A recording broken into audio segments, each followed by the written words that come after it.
Hi everyone. Today is February 28th, 2025, and I'm going to talk about anger in the context of mental health.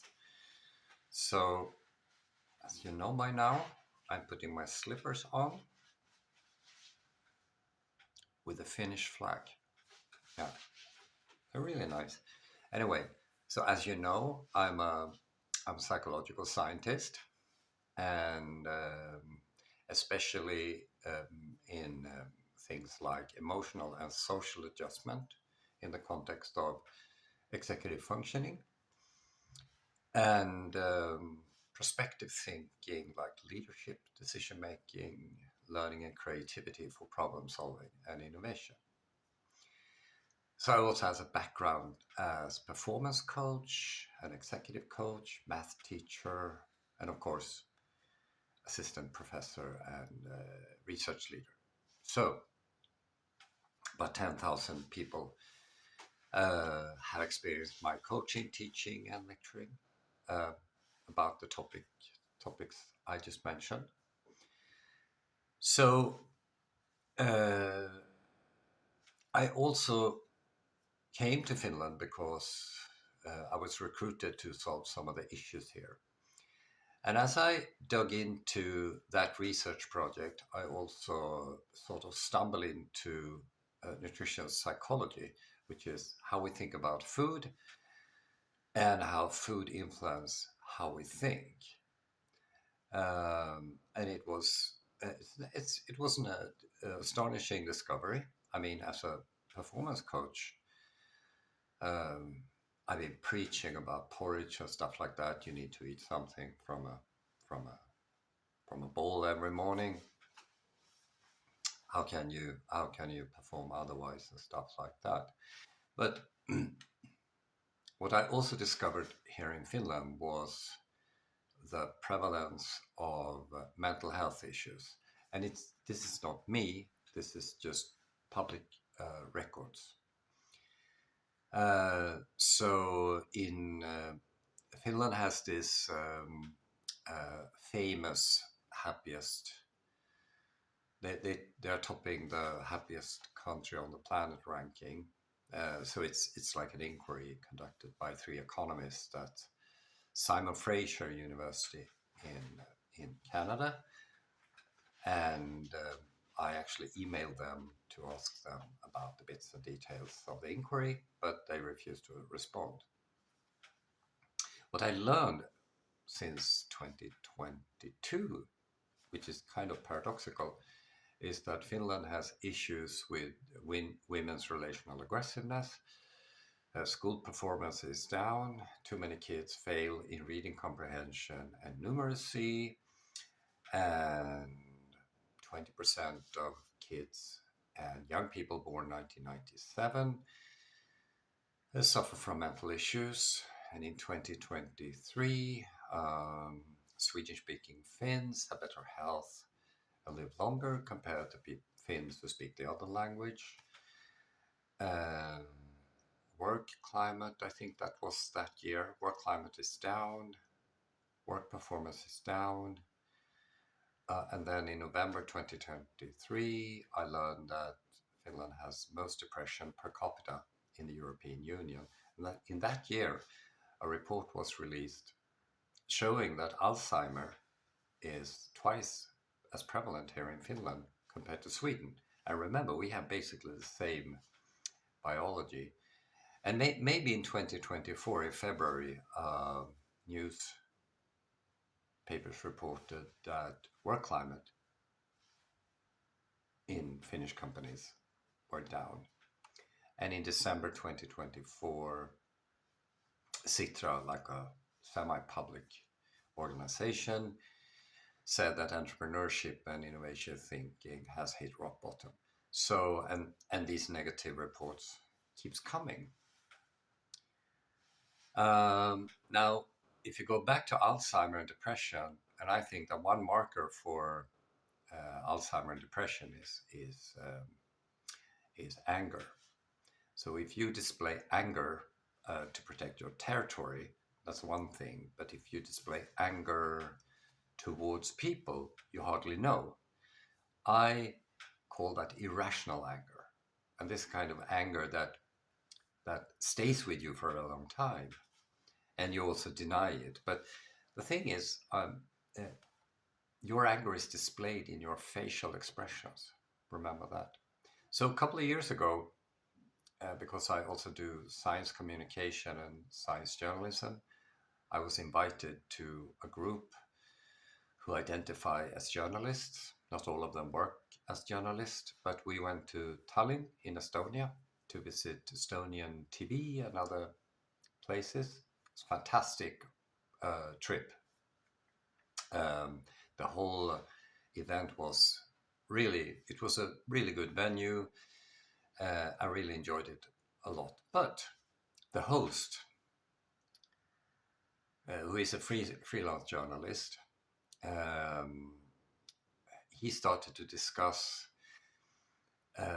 research with me, and I think it was we reached the topic of climate, and the guy went completely ballistic, started to yelling and screaming, and completely lost it, and then walked away. And then after a while, he came back and said, "Oh, I'm so sorry. I don't know what happened to me." Well, I do. I know what happened to him. Now, before I tell you that, I had other such experiences, because we tend to visit vernissages here in Helsingfors. There's a lot of them, and it's fun. Also, again, great venues, nice people. Um, you get to see art. They offer some drinks, and we really appreciate this. But there is a person there who dislikes me because I'm Swedish. This is not uncommon here in Finland, because for some reason, Finns who don't speak Swedish, they have some sort of uh, aggravated feelings towards Sweden. Now remember, Finland used to be part of Sweden for some say 700 years, but I would say 1,000 years. But I can describe that or explain that in another video. So that person at every vernissage, Z, you want to say that, walks around and gossip about me and accuse me of stuff. And the consequence actually is that person's friends connect with me, and I have become their friends. We have a great time, and Z is still having these aggressions towards me, which I call irrational aggression. And they say that Z should be excluded, whereas I think that Z should be included, because I believe that it's a manifestation of depression.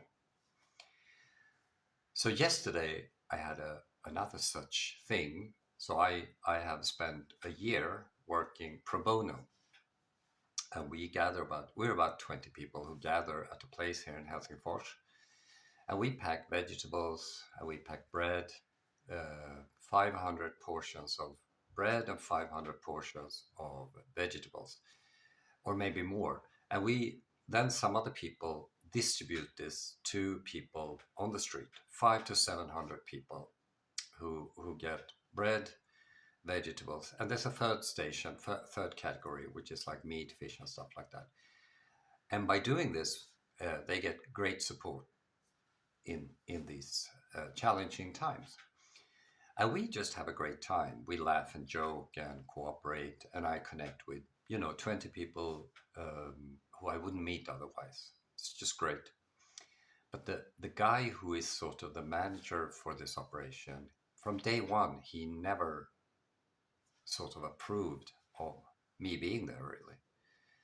And how do I know that? Well, I know something about emotional psychology and the expressions in your facial expressions and stuff like that.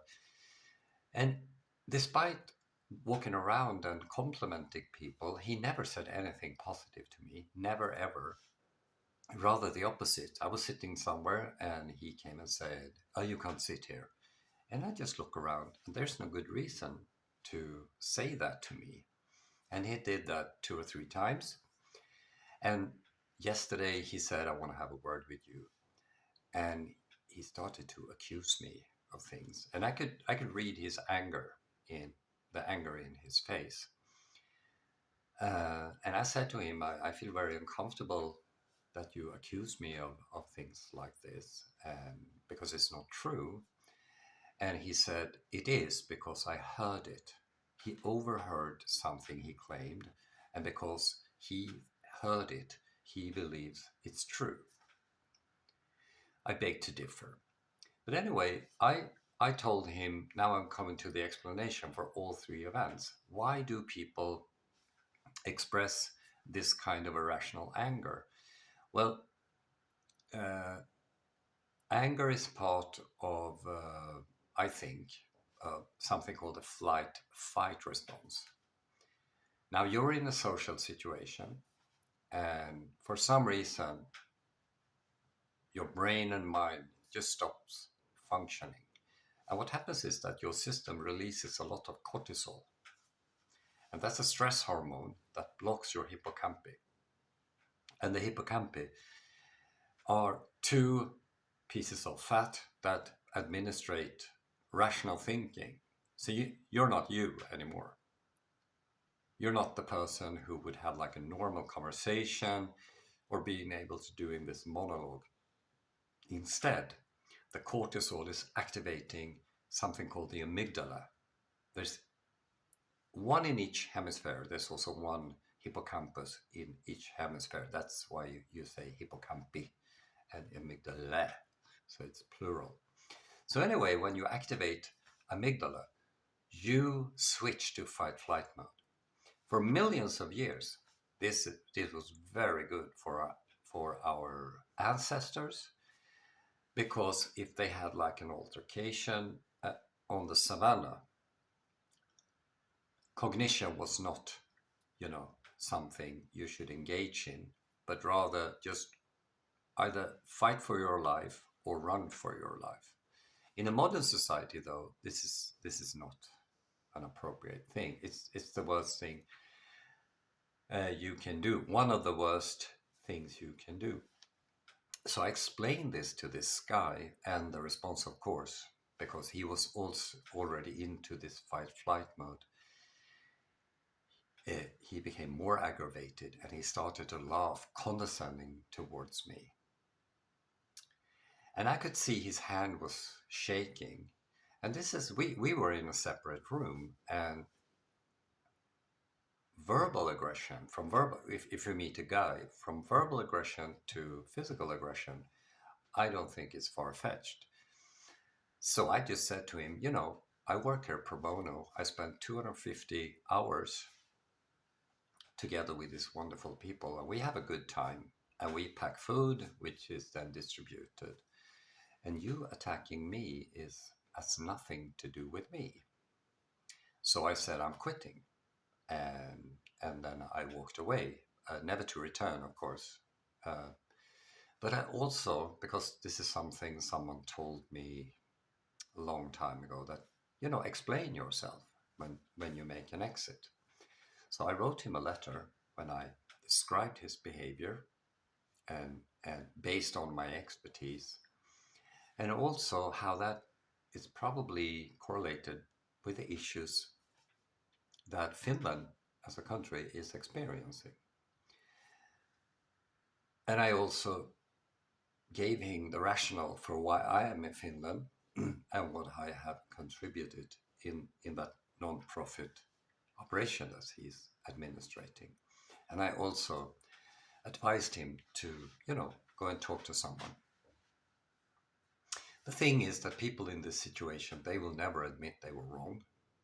So he read the letter, the email, and he got even more angry, of course. I don't think he understands the role he has and how things went wrong when he acted the way he did. So, yeah, uh, anger as a function of mental unhealth is actually huge here in Finland. Not so much physical aggression, but verbal aggression and something called relational aggression. Um, Feel free to comment on this. I love to discuss it. I also give lectures if you have a group of people who want to learn more about psychology, nutrition, and how nutrition influence your mental health.